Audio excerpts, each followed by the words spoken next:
Dans le laboratoire, 2 personnes ont été vraiment inspirantes pour moi.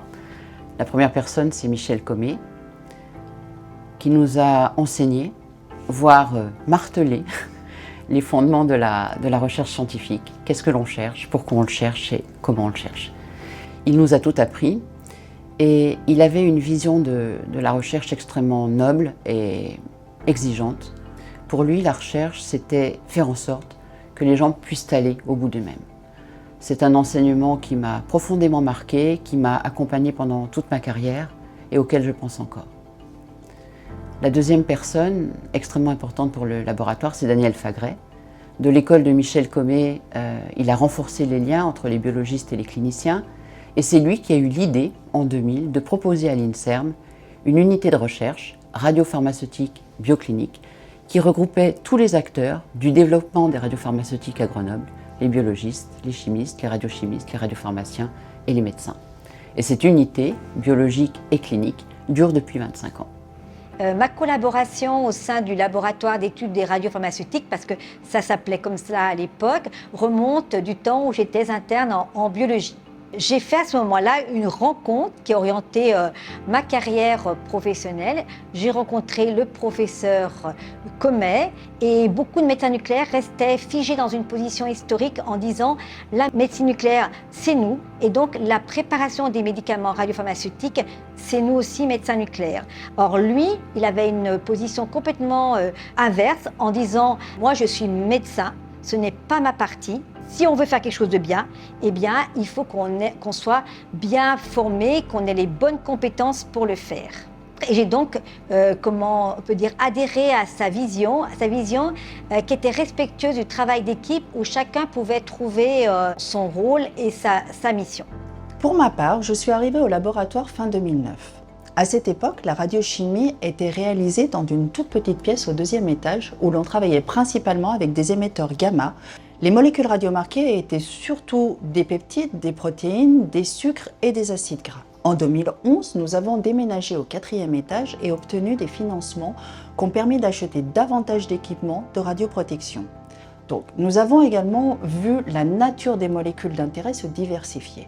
Nous avons été amenés à radiomarquer des nanobodies, des cellules vivantes, des nucléotides, des nanoparticules, des bactéries.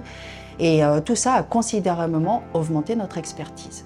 Entre 2017 et 2020, de nouveaux financements nous ont permis d'agrandir le plateau de radiochimie en aménageant une 2e pièce dédiée aux émetteurs bêta+ pour l'imagerie PET. Aujourd'hui, donc, le plateau de radiochimie propose une gamme étendue de radioisotopes pour radiomarquer tout type de molécules pour l'imagerie et la radiothérapie. C'est une chance de travailler dans cette chaîne de compétences où, en tant que radiochimiste, l'idée est de développer un radiomarquage en pensant toujours à l'application clinique. Le labo a été très structurant pour moi sur un plan personnel, sur un plan scientifique évidemment, mais sur un plan personnel surtout. Et il y a un épisode qui est révélateur à ce sujet, c'est que j'ai été reçu par Daniel Fagret en 1995. Il s'apprêtait alors à prendre, je crois, la chefferie de service et la direction du laboratoire. Et donc Daniel m'avait présenté avec beaucoup d'enthousiasme les thématiques scientifiques du laboratoire. Et puis au terme de cette présentation, il avait digressé un petit peu et il avait souligné qu'il était médecin, mais qu'il était aussi universitaire. Et je me souviens très bien qu'il avait décomposé le mot, il l'avait repris et décomposé en disant « je suis universitaire, je travaille à l'université ». Et donc à l'université, par définition, vous êtes versé dans tout. Et donc un laboratoire universitaire ne s'arrête pas forcément à la science, mais doit être capable de s'ouvrir sur d'autres domaines et d'être versé dans beaucoup de choses. Je suis arrivée au laboratoire pour un stage de master. Donc je cherchais un domaine de biologie intéressant, enfin un stage intéressant, et j'ai rencontré Michel Comet, Daniel Fagret et Catherine Guizy. Ils m'ont parlé de leur recherche et ça avait l'air vraiment très intéressant. Ils étaient tellement enthousiastes et motivés et heureux de me rencontrer que je me suis dit que j'allais essayer. Et donc j'ai travaillé surtout avec Catherine au départ sur les analogues iodés du glucose, notamment le 6-DG qu'on a réussi à transférer à l'homme un peu plus tard. J'aime cette recherche parce que c'est une recherche translationnelle, parce qu'on espère développer un radiopharmaceutique qui va pouvoir être transféré en clinique, donc qui aura un vrai impact sur la vie du patient, sur le diagnostic de sa pathologie. Et donc en fait j'aime beaucoup l'idée que ça va être utile et qu'on sert à quelque chose. Alors, lorsque je suis arrivé au laboratoire en 2000-2001, c'était le début d'un nouveau projet. Les cardiologues avaient pour objectif de visualiser les plaques d'athérome vulnérables. Et l'objectif des cliniciens, c'était non pas de prendre en charge les patients à la phase aiguë de l'infarctus, mais de diagnostiquer ces lésions en amont pour prévenir l'infarctus. J'ai proposé à la direction du LRB de collaborer avec cette équipe en Belgique pour voir si on pouvait appliquer ce nouveau format de molécule à l'imagerie des plaques. Et on a donc initié une collaboration qui dure à présent depuis une quinzaine d'années. Et la première molécule qu'on a produite a très bien fonctionné puisqu'on a pu la valider complètement en préclinique. On est même allé avec les radiopharmaciens, radiochimistes, jusqu'à faire le dossier médicament, le JMP, et par injecter cette molécule à l'homme, principalement pour vérifier qu'elle était non toxique. Il faut, pour chaque chose, se demander qu'est-ce qu'on cherche, pourquoi on le cherche et comment on le cherche. La recherche est pour moi un outil de formation générale. Je dirais même qu'un stage dans un labo de recherche de quelques mois serait nécessaire, à mon avis, pour beaucoup de gens en médecine, par exemple. Ça leur apprendrait à ne pas dire n'importe quoi, puisque quand on fait de la recherche, il faut présenter ses résultats, c'est-à-dire les publier. Quand on parle de la recherche, tout ce que l'on dit, on doit pouvoir le démontrer et le prouver.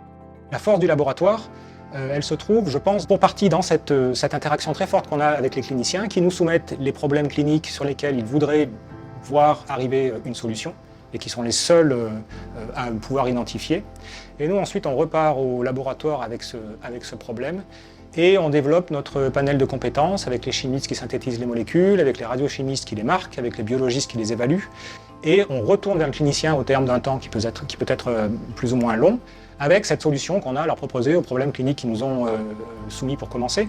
Et on voit arriver éventuellement en clinique, si l'histoire est belle, la solution du problème que les cliniciens avaient quelques années auparavant. Et donc ça, c'est permis par la chaîne de compétences dont on dispose dans le laboratoire et qui nous permet de répondre en tant que laboratoire, unité de recherche, à ce problème clinique et d'apporter des solutions cliniques aux patients.